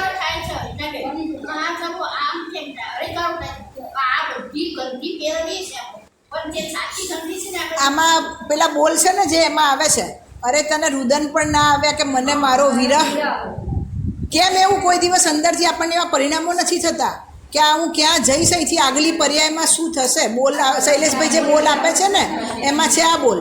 હું એ બોલ બધા હું તો વિડીયો નથી મોકલતી, મને એ બધું આવડતું નથી ને હું એમાં પડતી બી નથી, પણ ઘરે મોઢે કરી લઉં. પ્રવચન સાંભળ્યું તો મને યાદ બી રહી જાય. પણ આવી રીતે પોતાને તકલીફ થવી જોઈએ, અંદર વેદના થવી જોઈએ કે આવા પરિણામ મારા કેમ થઈ રહ્યા છે કે આટલો કાળ. એટલે તો કીધું કે આ વસ્તુઓ ઘૂંટો આવે, યાદ નથી આવતું ને હું કોણ છું એ કેમ યાદ નથી આવતું? તો ઘૂંટો એ વસ્તુઓ. હા કલંક છે. હા છે એ બધા બોલોમાં, કેવા સરસ બોલો છે બધા. કરવું જોઈએ આ બધું, જેને ટાઈમ હોય યાદ રહેતું હોય તો કરવું જોઈએ આ બધી વસ્તુઓ. તો તમને એ વસ્તુઓ જેટલી તમારા ભાવમાં આવશે ને તો તમારા ભાવો એટલા એ થતાં વિશુદ્ધિ પડશે. અને આમાં વિશુદ્ધિની જ જરૂર છે. વિશુદ્ધિ, મહિમા, રુચિ એની જ જરૂર છે. પરિણામો તમારા ચડતા હોવા જોઈએ. પરિણામો જ્યાં સુધી તમારા વિશુદ્ધિ નહીં આવે ત્યાં સુધી કશું કામ નથી થવાનું. તો એનો જે બી રીતે મહિમા આવે, આવા બોલ કરીને તો એ રીતે મહિમા લાવો એ વસ્તુઓનો કે કેમ મને આટલા વર્ષોથી હું આની આ વસ્તુઓ રોજ વાંચું છું, સાંભળું છું, મંદિરમાં આવું છું, છતાં પણ કેમ હજી મારું કામ નથી થયું? એક એક દિવસ જાય ને તો સાંજે પસ્તાવો થવો જોઈએ કે મારો આજનો દિવસ અજ્ઞાનમાં જતો રહ્યો. 62 વર્ષ તો આમના આમ કાઢી નાખ્યા મેં, અને આગળ કેટલો ટાઈમ છે ખબર નથી.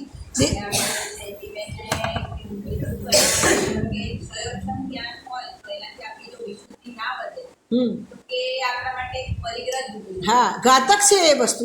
ક્ષયક્ષમ જ્ઞાનથી જો તમારી વિશુદ્ધિ નથી વધતી તો તમે ઊંધા રસ્તે છો કે માન કષાયમાં પડ્યા છો કે આ મને બહુ આવડે છે.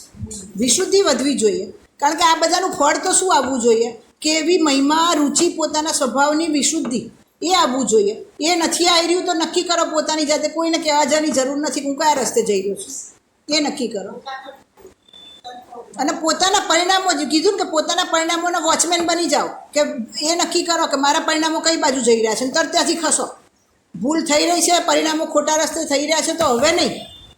આટલા ટાઈમથી જે થઈ ગયું એને મૂકી દો એક બાજુ, પોટલું મારી દો એનું, કહો જે ભૂલો થઈ એ થઈ ગઈ, હવે આગળ નહીં, નવી ભૂલો નહીં હવે, બસ.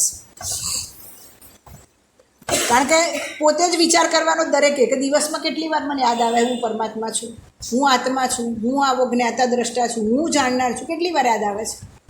ગોખીને બી યાદ કરવું પડે છે ને, તો પહેલાં ગોખીને કરો અને એની મહિમા લાવો. એ એક એક વિશેષણો પોતાના જે છે એને ભાવભાષણની ઓળથી નક્કી કરો કે હું કેવો છું, તો એની મહિમા આવશે. અને મહિમા આવશે તો ઓટોમેટિક પરિણતિ એ બાજુ ઢળશે, એ સિવાય નહીં ઢળ. અત્યારે જે 12 કષાયોમાં ઢળેલી છે એ પરિણતિને અંતર્મુખ કરવાની છે આવી રીતે. અને અંતર્મુખ નહીં થાય ત્યાં સુધી કોઈ, કારણ કે અહીંયા પણ ધ્યાન જ કરવાનું છે. ધ્યાન સિવાય કશું, આ છેલ્લું સ્ટેજ એ જ છે કે ધ્યાન. અને ધ્યાન કોનું અત્યારે નિરંતર કોનું કરી રહ્યા છીએ? કષાયોનું, 12મા નિમિત્તોનું, અલ્પજ્ઞતાનું, જે 3 વસ્તુઓ અહીંયા કીધી એ બધાનું ધ્યાન આવી રહેલું છે. મને પર પદાર્થોમાં સુખ બુદ્ધિ લાગી રહી છે, તો ત્યાંથી ધ્યાન ખસેડવાનું છે. ઉપયોગી એ કયું ધ્યાન છે? આર્દ્ર ધ્યાન, રૌદ્ર ધ્યાન. અને આ બાજુ આવશે તો ધર્મ ધ્યાન, પછી શુક્લ ધ્યાન પ્રગટ થશે. ધ્યાન તો જીવ ક્યારેય ધ્યાન વગરનો નથી રહ્યો, કોઈનું કોઈ ધ્યાન તો ચાલુ જ છે એનું. કયું ધ્યાન કરે છે એ વિચારી લેવાનું છે કે 12માં બધા ભોગો મળ્યા છે, એમાં સુખ બુદ્ધિ છે, તો કયું ધ્યાન છે? રૌદ્ર ધ્યાન છે. રૌદ્ર ધ્યાનનું ફળ શું છે? નરકની ગોળ. તો પછી સાંભળીને ડરથી બી તો એમ થાય ને કે ના, આમાં નથી રહેવું મારે, કે અનંતકાળ આવા દુઃખોમાં મેં કાઢ્યો, હવે નથી કાઢવો આવા દુઃખોમાં. બધી રીતે 5 પરમેશ્વરીનું સ્વરૂપ વિચાર કરો, અરિયંત ભગવાનનું વ્યાખ્યાથી બી વિચાર કરી શકો ને. અરિયંત ભગવાનની વ્યાખ્યા ઉપરથી બી કયું સાધન લીધું? તો નિજ સ્વભાવ સાધન, એ નક્કી કરો. અને હું કયું સાધન લઈ રહ્યો છું? આગમ. તો આગમના સાધનથી થશે. જ્યારે આગમનો સ્વાધ્યાય કરીએ ત્યારે પણ એ નક્કી કરવાનું છે કે આ સાધન નથી, અસલી સાધન તો કયું છે? તો મારો પોતાનો સ્વભાવ.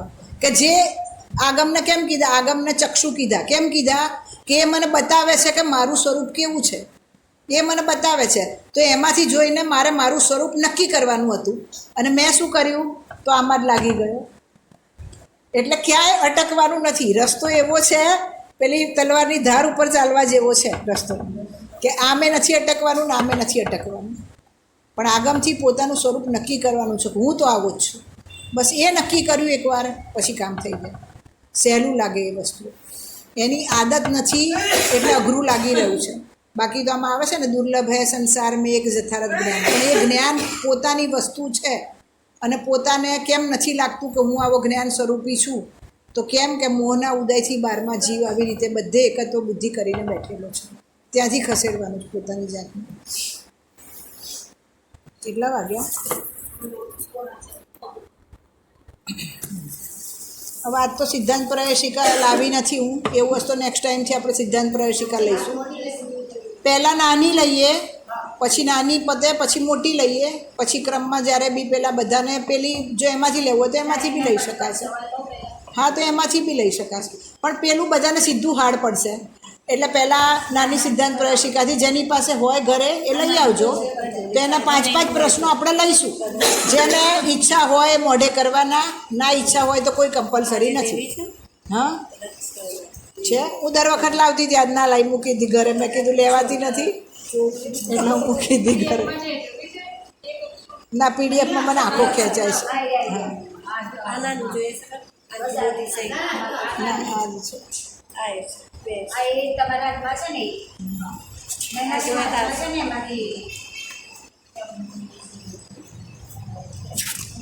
હા, તો પછી આ બાકી રાખીએ. ઉભર હવે અહીં આટલો પેરેગ્રાફ પૂરો કરી દઉં. 3 લોકનો નાથ અતિન્દ્રિય આનંદ મૂર્તિ, દર્શન જ્ઞાનને ચારિત્રથી પૂર્ણાનંદને પામે એવો આત્મા, અને એને હાડ માંસના શરીરમાં રહેવું પડે, જન્મ મરણ કરવા પડે એ કલંક છે. કલંક લાગે છે કોઈ દિવસ? ભક્તિ છે જગમાં જન્મ કલંક સમ લાગે મને, આવું કોઈ દિવસ વિચાર આવે છે? જેને વિચાર આવે ને બર્થડે ના ઉજવે સીધો. હા, બીજાને 20 મિનિટ શું જરૂર છે? એ જો એ ખોટા પાપોથી નીકળી જવાનું, અને એવા એક્સ્ટ્રા ગ્રુપોમાંથી બી નીકળી જવાનું. એટલા ગ્રુપોમાં રહો તો એ બધામાં જોડાવવું પડે ને. જેટલા ગ્રુપો હોય એ બધામાં જેની બર્થડે આવી, એનિવર્સરી આવી, કામ શું કરે છે? સૌથી વધારે ટાઈમ અત્યારે જીવનો મોબાઈલ ખાઈ જાય છે. પહેલાં ટીવી હતું, હવે મોબાઈલ આવી ગયો છે. તો એ ગ્રુપમાંથી શું કામ કારણ વગરના પાપું શું કામ બાંધું? અને જેને બી કરીએ છીએ એ બધા આ ભાવમાં બી સગા નથી થવાના, આગળના ભાવની તો દૂરની વાત છે.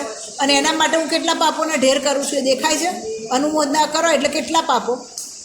અને એ જન્મ લેવો એ જ કલંક છે, તો પછી બર્થડે ક્યાંની, શેની બર્થડે? અને બર્થડે બી આવે છે ને કે કોની ઉજવવાની? કે જે જીવોએ આવું પદ નક્કી કરી લીધું પોતાનું, અને જે જીવો આવા સુખના રસ્તે ચડ્યા છે એમના કલ્યાણક ઉજવવામાં આવે, તીર્થંકરના. કે એ ફરી હવે જન્મ નથી લેવાના એવા જીવોના તો બર્થડે કોની ઉજવવાની? જે જીવો જન્મ નથી લેવાના એની. તો આ તો પાપ જ કરી રહ્યા છે આપણે. તો એવા એક્સ્ટ્રા પાપ તો કાઢી જ નાખવાના. વિતરાગના જે ગુણ છે, 18 દોષ રહિત જે વિતરાગ હોય છે, તો એમાં ક્યાંય આવે છે? એમાં દોષમાં શું આવે છે? જન્મ જરા તૃષા ક્ષુધા વિસ્મય આરત ખેદ રોગ શોક મદ મોહ ભય નિંદા ચિંતા સ્વેદ રાગ દ્વેષ અરુ મરણ જૂત એ અષ્ટાદશ દોષ નાઈ હોતે જીસ જીવ કે વિતરાગ છબી. હવે આ બધા જે દોષ છે એ દોષ લાગે છે આપણને? જન્મ લેવો એ શું છે? દોષ છે. આપણે તો લઈ લીધો, પાછા બીજા લે છે એની બી અનુમોદના. આપણે જેને જન્માડે એ બધા પ્રત્યે બી હા, કે એ લોકોની બર્થડે ખુશી ખુશી. બાળકોને આવા સંસ્કાર તમે નાનપણથી આપો ને તો એ લોકો બી સમજે છે. અત્યારની જે જનરેશન છે એટલું ફાસ્ટ છે ને કે એ બધી વસ્તુઓ સમજી શકે છે. તો એને આવું સમજાવવું જોઈએ. પછી બીજા એની પાછળ એક્સ્ટ્રા પાપો. કેક લાવો, કેક કટિંગ કરો. હવે એ કેક કેવી અભક્ષ આવતી હોય, તમે કહેશો ના અમે જૈન કેક કઈ હોય છે એ મને કહો. જેટલી બી વસ્તુ બહારની હોય ને બધી અભક્ષ સમજી લેવી. આપણી મજબૂરી છે અને આપણે ઘરે નથી પહોંચી વળતા ને લાવીએ છીએ, ખાઈએ છીએ, એ દોષ છે એ નક્કી થવું જોઈએ અંદર. કારણ કે બહારમાં જેટલી બી એવું સાવધાની રાખે ખરી, એ લોકો ના રાખે. પરમ દિવસે હું ચોવિયાર હાઉસમાં ગઈ તો પેલા લોકો શ્વેતાંબરના ચોવિયાર હાઉસમાં તો આપણે એમ વિચારીએ કે એ લોકોની ક્રિયાઓ બરાબર હોય. હવે જે છોકરાઓ શાક સમારા બેઠા હતા ધડાધડ, હવે એ ક્યાં જોવાના હોય કે અંદર જીવ છે કે નથી? ક્યાં જોવે એ લોકો? હા, જે બનાવે છે એ બધા જૈન થોડી છે. તો એમાં કેટલી શુદ્ધતા રહે એ નક્કી કરવું. જો આપણે નથી પહોંચી વળતા ને લાવીએ છીએ, ખાઈએ છીએ, આખી અલગ વસ્તુ થઈ ગઈ.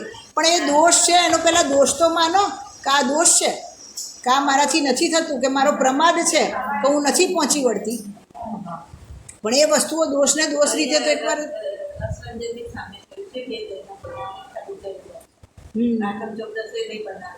હા, એ મને આજે મેહુલે કીધું, મને ખબર નથી, એણે મને આજે કીધું મમ્મી કે ત્યાં તું તપાસ કરી આવજે એમ કે. કારણ કે અમારે ઘરમાં કોઈ જ નથી ખાતું બહારનું. એ લોકોએ નિયમ નથી લીધા પણ ખાતા બી નથી. તો અને બંને જણા વર્કિંગ હોય, આમની તબિયતના આવા ઇસ્યુ હોય તો પછી કરીએ શું? હવે જેટલી નેસેસિટી હોય એટલી તો હોય. જેટલા નિયમો લીધા છે બધા લઈ લીધેલા છે, પણ એ નિયમોની વચ્ચે બી જેટલું જરૂરી છે એટલું તો મને આજે મેહુલે કીધું. મને કે મમ્મી ત્યાં તું જોઈ આવજે એમ કે. એ કાલે આવ્યો હશે મંદિર, તેણે જોયું હશે તો મને કે ત્યાં તપાસ કરી આવજે. જો પહેલો આગ્રહ તો એ હોવો જોઈએ કે પહોંચી નથી વળતા તો ઘરે બોલાવીએ. કારણ કે ઘરે તો આપણા લોટ હોય, આપણા મસાલા હોય, આપણું પાણી હોય ગળેલું, અને એમાંથી આપણે બનાવવાની આપણી નજર સામે.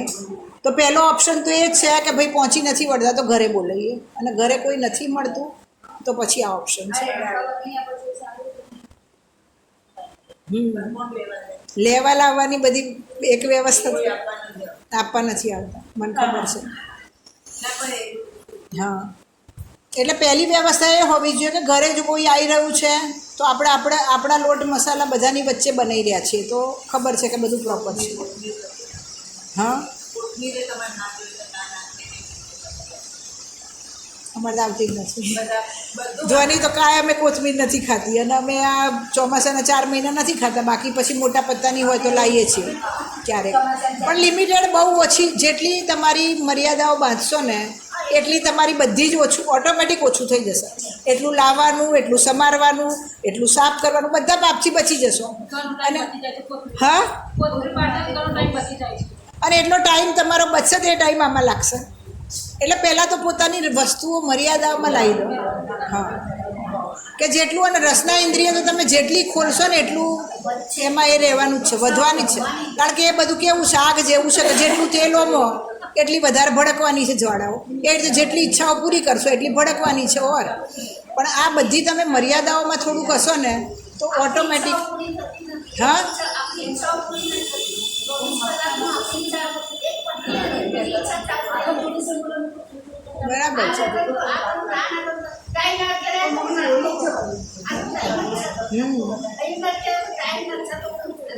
બરાબર છે. એટલે પહેલો તો સૌથી પહેલો છે ને મોબાઈલથી ટાઈમ. અમારે મેહુલ છે ને આજના જમાનાનો છોકરો છે ને મોબાઈલનો કોઈ યુઝ નહીં છે ખરી. અમે ઘણીવાર કહીએ કે તું કોઈક દિવસ ચાલુ તો રાખ મોબાઈલ, પપ્પાની તબિયતના ઇસ્યુ છે, ક્યાંય ગયો આવ્યો ને કંઈ કારણ બન્યું અમારે, એનો ફોન જ ચાલુ ના આવે. કોઈનો ફોન આવે ને તો બધા મારા ફોન ઉપર કરે કે ભાઈ મેહુલનો ફોન. મેં કીધું ભાઈ નહીં, એ ચાલુ કરશે જ નહીં, કરતો જ નથી, ક્યારે બી ફોન ચાલુ ના જ કરે. ઓફિસ જાય ને અહીંથી બોમ્બે સુધી તો એનો ફોન બંધ જ હોય, એ ફોન વાપરે જ નહીં. એ અઠવાડિયામાં શનિ રવિમાં ખાલી ફોન જોવે, એ બી આજે પ્રવચન સાંભળતો હોય કે જે કંઈ સ્વાધ્યાયના રિલેટેડ એટલું, બાકી ફોન હાથમાં જ નહીં લેવાનો. એનો ફોન હોય ને તેમ થાય કે તારો ફોન કંઈ કામનો જ નથી. અમારે તો મેન આમની તબિયતના લીધે કે ક્યારેક કંઈક કારણ બન્યું ને કે બહાર નીકળ્યો હોય પણ એ નથી, ફોન વાપરતો જ નથી. એની પાસે કહેવાય કે ફોન છે પણ ક્યારેય ના વાપરે, એ ફોન જ નથી વાપરતો. વોટ્સએપ તો દૂરની વાત છે, કોઈ ગ્રુપમાં એ ના હોય, કોઈ કહેતા કોઈ ગ્રુપમાં નહીં. એટલે એવું થઈ શકે છે, એવું નથી કે નથી થઈ શકતી એ વસ્તુઓ, એવું થઈ શકે છે. હા ના તો ફોન તારે શું કરતા હતા આપણે તારે? એટલે હા એ મેં બરાબર છે. ચલો આ પૂરું કરી દઈએ પછી. તેથી અહીં અશરીરી થવા માટે પ્રથમ સિદ્ધને યાદ કર્યા. હવે અમારે શરીર નથી, એક બે ભવે અમે અશરીરી થવાના છીએ એમ કોલ કરાર કરીને આચાર્ય દેવે સિદ્ધોને નમસ્કાર કર્યા છે. આવું પોતે નક્કી કરી લીધું. સગર કેતુ ચક્રવર્તી જે હતા ને, સગર ચક્રવર્તી, તો એમણે પૂર્વ ભાવમાં એમના મિત્રને કોલ કરાર કરેલા કે જે બી જીવ આવી રીતે સંસારમાં ફસાઈ જાય અને એને ત્યાંથી બહાર નીકળવાનું મન ના થાય તો બીજો જીવ જે બી ગતિમાં હોય ત્યાંથી એને સંબોધન કરવા આવે. તો બધાને કોલ કરારે કરવા હોય ને તો આવા કરવાના કે ભાઈ આગળના ભાવમાં અમે જો આનાથી ચ્યુત થઈ ગયા છીએ, અથવા તો આ જ ભાવમાં સ્થિતિકરણ અંગ છે કે કોઈ જીવને આમાંથી કોઈ બી રીતે એમાંથી ચ્યુત થયો છે. શરીરની અવસ્થા હોય, એવી બીમારી આવી ગયેલી છે, બહારમાં એવું સાધન નથી એની પાસે, જે બી રીતે પણ અહીંયા આ રસ્તેથી ચ્યુત થાય તો સાધર્મીની જવાબદારી છે કે એને એમાં સ્થિતિકરણ કરાવવું. એવા કોલ કરાર કરવાના કે ભાઈ આમાં બીજા જે કોલ કરાર લૌકિકમાં થાય છે એવા નહીં કરવાના. જન્મ જન્મ કા સાથે, એ બધા જન્મ જન્મના સાથ નિગોદમાં જ જવાના. એવી ભાવના જ ના ભાવવી જોઈએ. એટલે એમને કેટલો કોન્ફિડન્સ છે કે અમે તો એક બે ભવે અશરીરી થવાના જ છીએ, અને એટલા માટે આવી રીતે કોલ કરાર કરીને આચાર્ય દેવ સિદ્ધોને નમસ્કાર કરે છે. પોતાની પરિણતિ, પોતાનો ખ્યાલ હોય ને કે અમારી પરિણતિ કેવી છે, કઈ બાજુ જઈ રહી છે, કે અમે આટલા ભાવમાં તો કોન્ફિડન્સથી કામ કરી લઈશું અમારું. હવે બીજી ગાથા આવી છે એ બીજી વાર લઈશું. આમાંથી જે એકાદ બે પ્રશ્ન લેવા એ લઈએ છીએ, વધારે નહીં લેવા, નહીં લઈએ.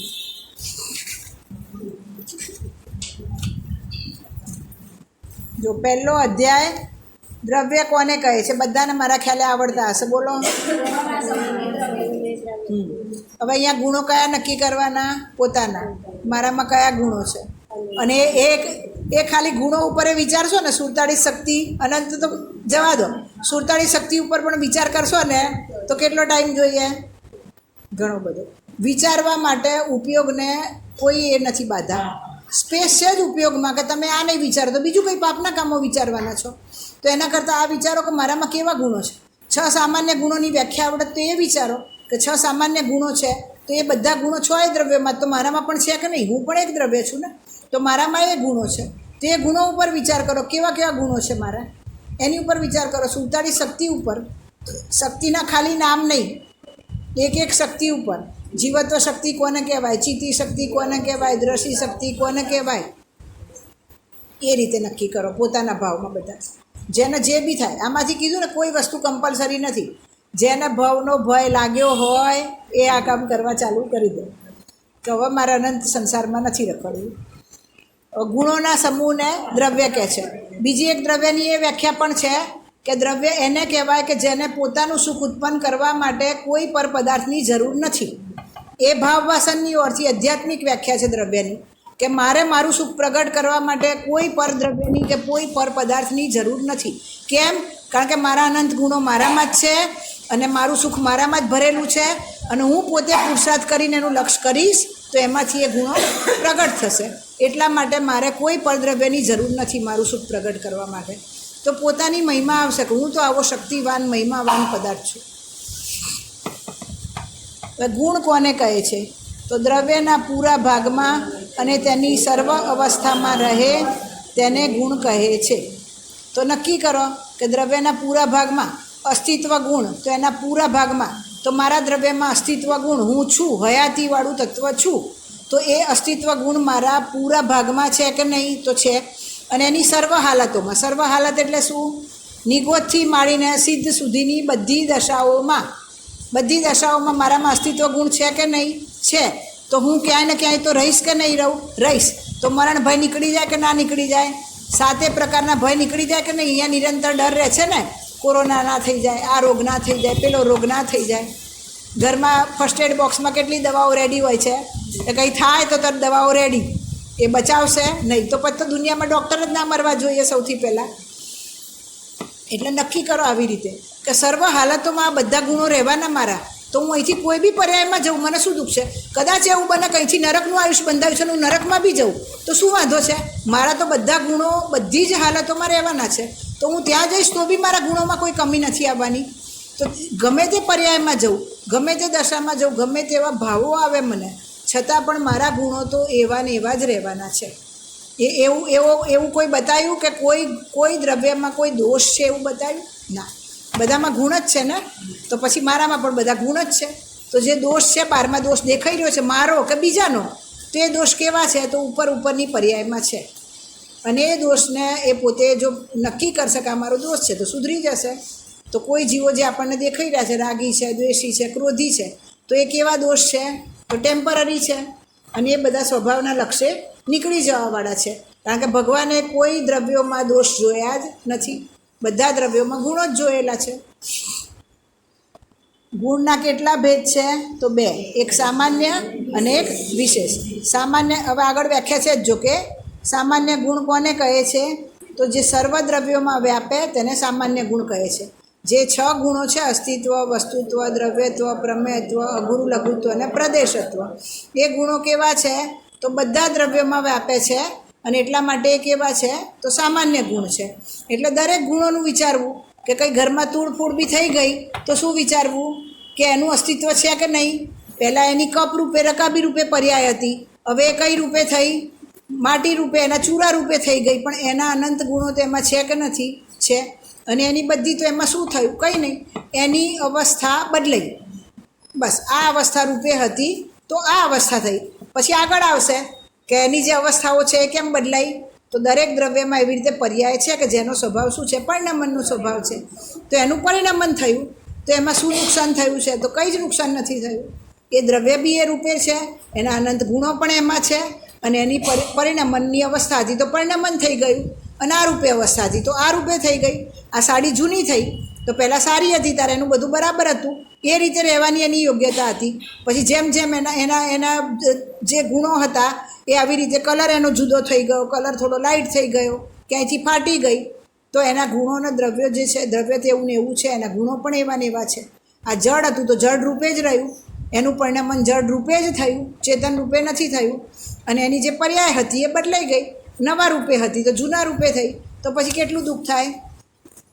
તો આવી રીતે બધામાં લગાડો. 6 દ્રવ્ય અને એના બધા ગુણો બધામાં લગાડો, આ બધા સામાન્ય ગુણો. તો પછી જ્યાં આગળ આપને વેદના થઈ રહી છે તો ત્યાં આગળ નક્કી કરો કે કેમ વેદના થાય છે. તો જવાબ આવશે કે મોહથી વેદના થાય છે, કે મેં મારું માન્યું છે એટલા માટે મને વેદના થઈ અને મને એની પર્યાય આવી જ જોઈતી હતી કે આ કાયમ નવી જ રહે. અને એની પર્યાય બદલાઈ તો પરિણમન તો એનો સ્વભાવ હતો અને એ બદલાઈ ગયો તો મને દુઃખ થયું. તો તે શું માન્યું? દ્રવ્ય ગુણ પર્યાય કોઈને ના માને, કારણ કે એ તો વસ્તુ સ્વરૂપ હતું ને, કે જે દ્રવ્ય છે એના અનંત ગુણો છે ને ગુણોની હર સમયે પર્યાય થઈ રહી છે, પરિણમન થઈ રહ્યું છે. એ ના માન્યું અને એટલા માટે હું દુઃખી થયો. કેમ ના માન્યું? તો મેં એ પરદ્રવ્યમાં એકત્વ, મમત્વ, બુદ્ધિ કરી અને એના લીધે મને દુઃખ થયું. ક્યાંયથી બી વિચારો, પોતાને જો જેટલી જીનવાણી છે ને આગમ, એ બધું પોતાના જ્ઞાનમાં આખું ઊભું થાય. એક વસ્તુ ઉપરથી તમે બધું ઊભું કરી શકો, પણ એ તમારી વિચારવાની ક્ષમતા હોવી જોઈએ. આ ખબર પડે તો આવી રીતે એને એપ્લાય કરવાની વસ્તુ છે. એપ્લાય કરો એ વસ્તુઓને. વિશેષ ગુણ કોને કહે? તો જે સર્વ દ્રવ્યોમાં ન વ્યાપે તેને વિશેષ ગુણ કહે છે. જે બધા દ્રવ્યોમાં નથી વ્યાપતા અને પોતપોતાના દ્રવ્યોમાં જ રહે એને શું કહેવાય? વિશેષ ગુણ. જેમ કે જ્ઞાન ગુણ છે, તો એ કોનો ગુણ છે? આત્માનો અસાધારણ ગુણ છે કે જે બીજા કોઈ દ્રવ્યોમાં નથી હોતો. તો જ્ઞાન ગુણથી જીવની ઓળખાણ થાય છે. ભીખીબેનને જરા ઉઠાવો. કંઈ વાંધો નહીં, જો બધાને કોઈને બી થાકેલું હોય તો આવી જાય ઊંઘ, એમાં કંઈ વાંધો નહીં. એમાં કશું મનમાં એવો દિનહીનતાનો ભાવ નહીં લાવવાનો કે મને ઊંઘ કેમ આવી. તો પછી અહીંયા જે વાત થતી હશે એ નહીં રહે, ઉપયોગ ત્યાં જતો રહેશે, રવાડે ચડી જશે ઉપયોગ. એવું વિચારવાનું જ નહીં, આવી જાય, એમાં શું છે?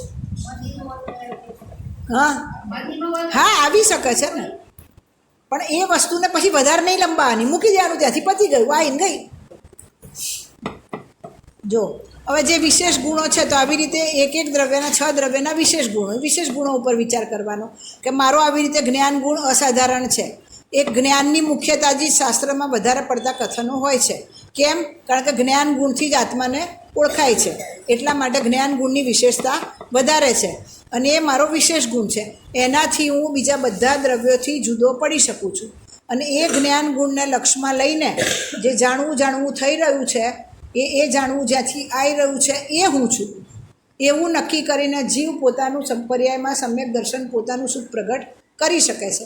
એટલા માટે જ્ઞાન ગુણની વિશેષ મહિમા છે. આ જે 12મા ક્ષયોપશમ જ્ઞાન છે એ નહીં, એ તો ખંડ છે, કન્ડિશનલ છે, ઇન્દ્રિય જ્ઞાન છે. પણ આવો જે જ્ઞાન ગુણ છે કે જે હર સમયે એમાંથી જાણવું થઈ રહેલું છે, એ જ્ઞાન ગુણ મારો છે, મારો સ્વભાવ છે એ, અને એમાંથી આ નિરંતર જાણવું પર્યાયો આવી રહેલી છે. એવું દ્રવ્ય પોતે છે, એ નક્કી કરશે તો પોતાનું સુખ પ્રગટ થશે.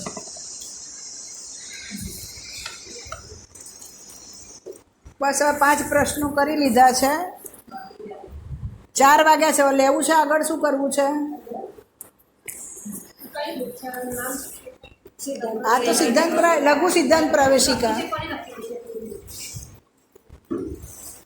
ગોપાલદાસજી બરૈયા, એ જ છે. આપણે પહેલાં બી જે કર્યું હતું એ આ જ હતું.